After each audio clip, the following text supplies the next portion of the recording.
เฝ้าระวังยาเสพติดเฝ้าระวังยาเสพติดในครอบครัวในครอบครัวชุมชนและสังคม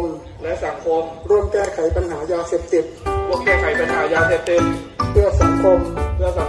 และประเทศชาติปลอดภัยจากยาเสพติดอย่างยั่งยืน